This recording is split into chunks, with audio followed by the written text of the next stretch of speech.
दोस्तों, हम हर हफ्ते बड़ी मेहनत से आपके लिए एक दिल दहला देने वाली एनिमेटेड हॉरर स्टोरी बनाते हैं। तो अगर आप हॉरर स्टोरीज पसंद करते हो तो अभी हमारे चैनल मिडनाइट शेड को सब्सक्राइब कर लो और बेल आइकॉन दबा दो। नई कहानी हर हफ्ते आती है।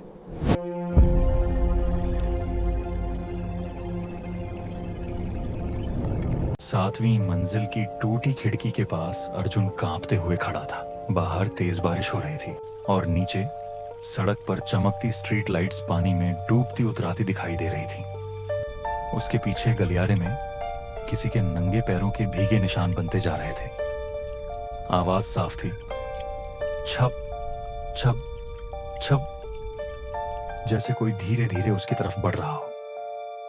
अर्जुन ने मुड़कर देखा, वहां कोई नहीं था, लेकिन कदमों की आवाज अब बिल्कुल उसके कानों के पास आ चुकी थी।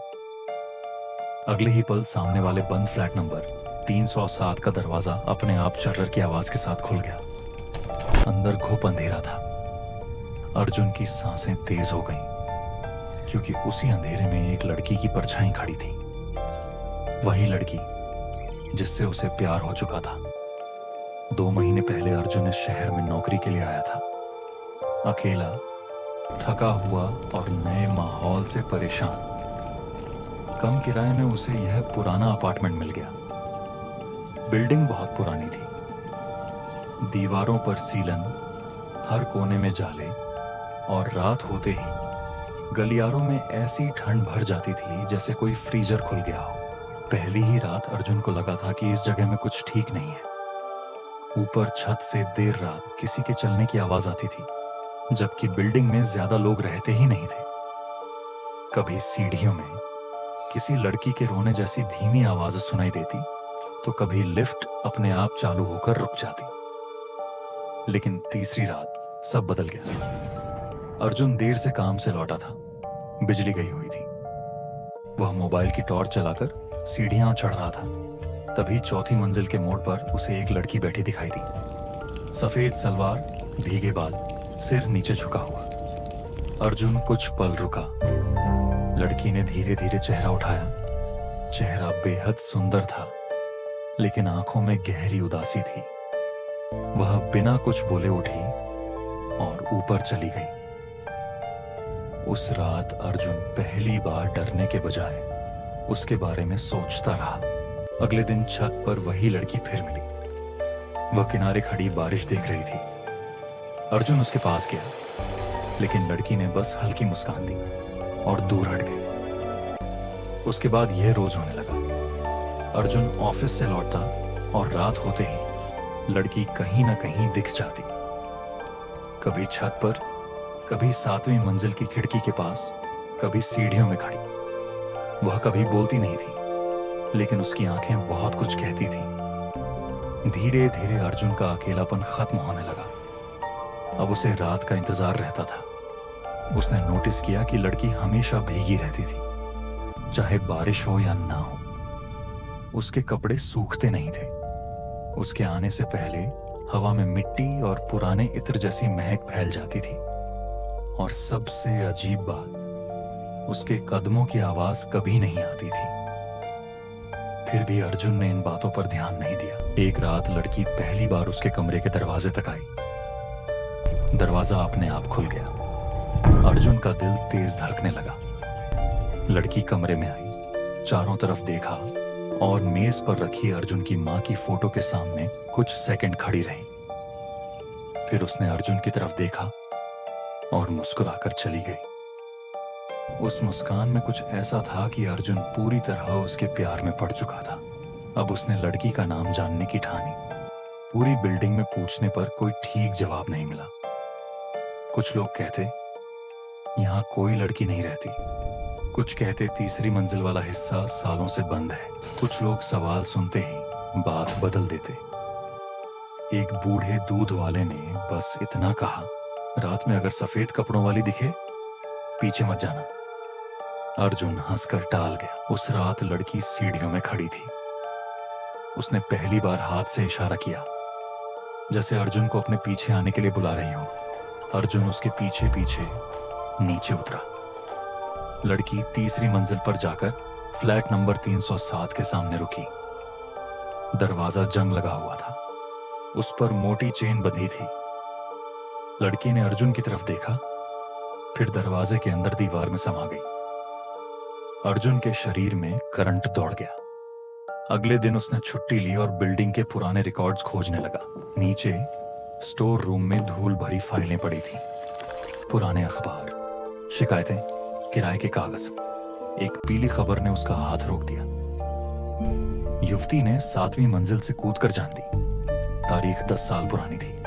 नाम मीरा शर्मा, पता फ्लैट 307। अखबार में लगी फोटो देखते ही अर्जुन के हाथ कांप गए। वही चेहरा, वही मुस्कान, वही आंखें। खबर में लिखा था कि मीरा की शादी तय हुई, लेकिन जिस लड़के से वह प्यार करती थी उसने उसे छोड़ दिया। उसी रात मीरा ने बिल्डिंग की छत से छलांग लगा दी। उसके बाद कई लोगों ने रात में उसे देखने का दावा किया। फिर धीरे धीरे तीसरी मंजिल बंद कर दी गई। अर्जुन का गला सूख गया। उसे अचानक याद आया, मीरा हमेशा छत पर ही क्यों मिलती थी, हमेशा भीगी क्यों रहती थी और कभी बोलती क्यों नहीं थी। उसने उसी वक्त बिल्डिंग छोड़ने का फैसला किया। रात होते ही उसने बैग उठाया और नीचे उतरने लगा। सीढ़ियों में सन्नाटा था।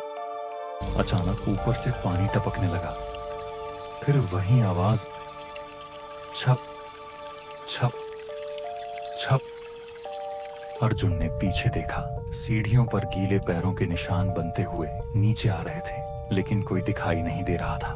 वह घबराकर भागा। चौथी मंजिल, 5वीं, 6ठी, लेकिन नीचे जाने की बजाय वह डर में ऊपर भागने लगा। जब होश आया, वह 7वीं मंजिल पर था। सामने वही टूटी खिड़की, वही बारिश, और उसके पीछे गलियारे में मीरा खड़ी थी। आज उसका चेहरा पहले जैसा सुंदर नहीं था। आंखें काली पड़ चुकी थीं, होंठों पर लंबी मुस्कान थी, बाल चेहरे पर चिपके हुए थे। अर्जुन पीछे हटता गया। मीरा धीरे धीरे आगे बढ़ी। उसके पैरों के नीचे से पानी बह रहा था। दीवार पर खरोंचों से कुछ लिखा था। अर्जुन ने कांपते हुए पढ़ा, जिसने भी मुझसे प्यार किया उसे मैंने कभी जाने नहीं दिया। अर्जुन चीखते हुए भागा और छत की तरफ दौड़ा। दरवाजा खुला था। छत पर पहुंचकर उसने पीछे देखा। मीरा सीढ़ियों से ऊपर आ रही थी, लेकिन अब चल नहीं रही थी। उसका शरीर हवा में तैर रहा था। बारिश तेज हो गई। अर्जुन ने छत के किनारे से नीचे देखा। 7 मंजिल नीचे सड़क चमक रही थी। बचने का कोई रास्ता नहीं था। मीरा उसके सामने आकर रुक गई। उसने धीरे से हाथ आगे बढ़ाया, जैसे पहली बार छत पर बढ़ाया था। अर्जुन की आंखों में आंसू आ गए। उसे समझ आ चुका था, वह 2 महीने से किसी इंसान से नहीं, एक अधूरी मौत से प्यार करता रहा था। मीरा ने उसका हाथ पकड़ लिया। हाथ बर्फ जैसा ठंडा था। अगले ही पल अर्जुन का शरीर हवा में गिरता चला गया। सुबह पुलिस को नीचे उसकी लाश मिली। मामला आत्महत्या मान लिया गया, लेकिन जब पुलिस ऊपर जांच करने गई तो 7वीं मंजिल की सीढ़ियों पर 2 लोगों के गीले पैरों के निशान मिले। एक अर्जुन के थे और दूसरे निशान बिल्डिंग के पुराने रिकॉर्ड्स के मुताबिक ठीक वही साइजेस थे जो 10 साल पहले मीरा के थे।